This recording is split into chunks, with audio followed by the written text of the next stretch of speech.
Hi everyone, I'm Rincey and this is Rincey Reads. Today I'm going to be talking about Golem Girl by Riva Lehrer. This is a memoir, and in this book Riva Lehrer goes over basically the entire course of her life. She is an artist and a painter, and she was born with spina bifida. So this book covers basically her experiences with a disability and how that has defined her whole life. She literally starts from the moment that she was born and what this disease is and what it has caused to happen basically over the course of her life, like the numerous amounts of surgery and medical conditions that she's had to deal with because of it. But she also talks about like the world's reaction to her and to this disease. So Riva Lehrer was born, I think, in the 1960s. And so growing up in like the 60s and 70s, obviously like the way these diseases were treated and dealt with is different than how it is today. She talks about the fact that when she was born, it was basically assumed that she wouldn't grow up to become an adult. Like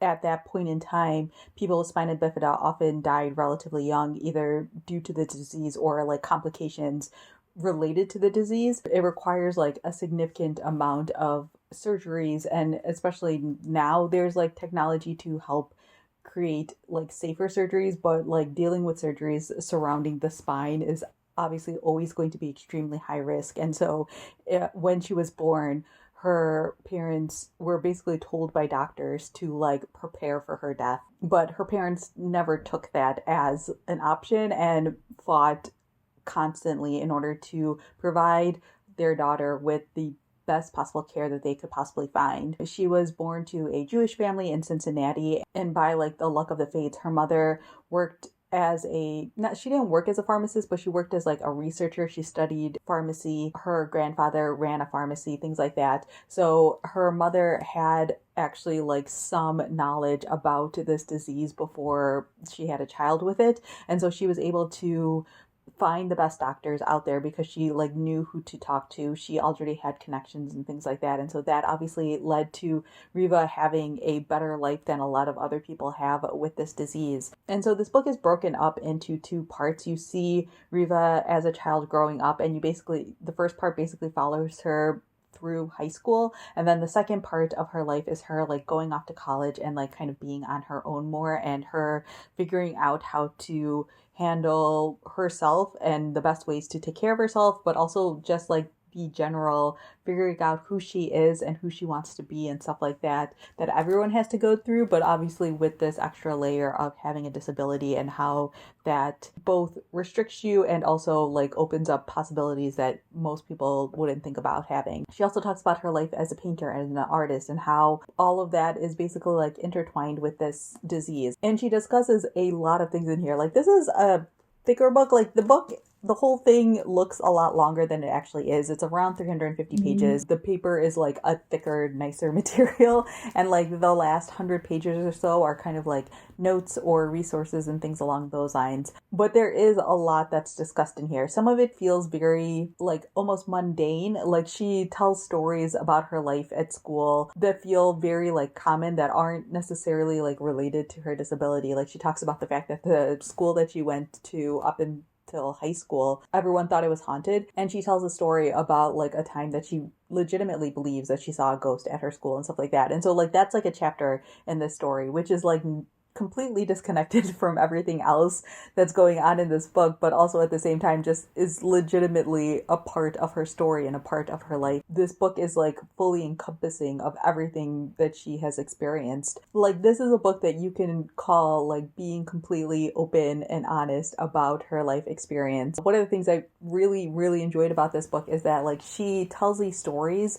about herself, and she doesn't like make herself look better than she was in those positions. Like she comes off sometimes as being like very selfish and self-centered and not like recognizing her own privilege and things like that. And she like openly talks about that. Like she talks about the fact that she had a lot of privileges that a lot of other people didn't have. She had a family with money that was able to support her a lot in her adult life, so she wasn't struggling to find a place to live. And she talks about the fact that like her disability wasn't as bad as other people's. Like she still had the ability to walk walk, and she still had access to a lot of things that a lot of other kids and a lot of other people growing up with don't have. And so she like acknowledges that, but also like she doesn't like try to make herself seem like this really great person. Like this is a very honest take from, you know, an outsider perspective at least, of what life was like for her, which I really appreciated. Some people I saw like didn't like it as much. Like they were like,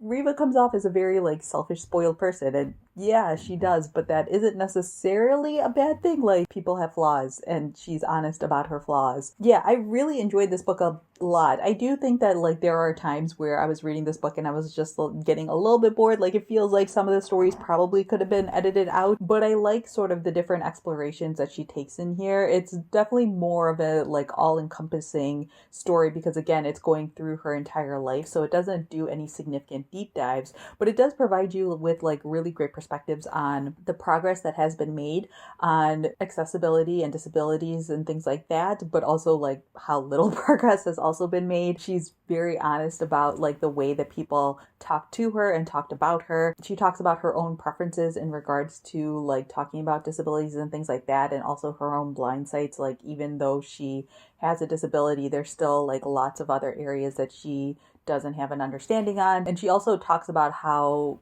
like that intersects with like race and gender and things like that, which is fantastic. And she obviously, as a Jewish woman, faces certain aspects of it, but like doesn't face other aspects of it and things like that. And she talks about that briefly in here as well. The parts in here where she talks about her mother are like extremely moving, because her mother also dealt with some like physical ailments and other things like that, which I won't get into because I think like seeing how that story evolves is really beautiful and heartbreaking. But the way that she talks about her mother is just, again, really beautiful. And it's just heartbreaking to see like what exactly happens to her mother, and the way that doctors have treated patients over the years and things like that is just really fascinating. She talks about the increased likelihood of someone with a disability to get sexually assaulted or harassed. Yeah, there's a lot that is covered in this book, but I enjoyed every aspect of it, partially because like it obviously provides me as a person without a physical disability to like try to understand what life is like for them. There's like this one like footnote in here that talks about ableism that I thought was just like so fantastic. And because Riva Lehrer is also an artist, this book is also filled with really great art. A lot of it is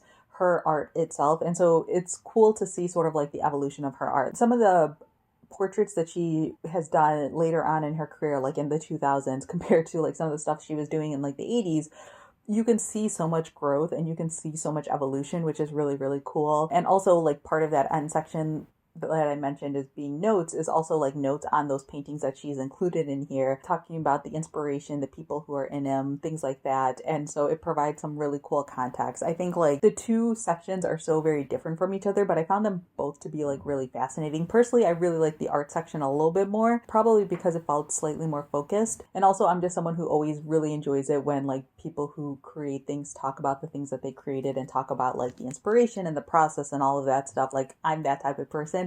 So that all really appealed to me. So yeah, there's a lot of things going on in this book, but I, again, just really enjoyed it. I think that it's a really great glimpse at one person's experience with a disability. Like one of the things, again, that's discussed in here is the fact that like people with disabilities are not like a single entity. Like they all have different experiences. Even like a single person who's diagnosed with spina bifida can have a varying degree of how that affects their physical ailments. But it also just like provides this really great perspective of like the fact that people who don't have disabilities assume that like if you have a disability, they're like missing out on things or they can't experience certain things. One of the things talked about a lot in here is the fact that like a lot of people just assumed that Riva Lehrer would never like fall in love, have a boyfriend, or anything along those lines, because in their head they could never imagine either someone falling in love with someone who looked like her, had that sort of disability,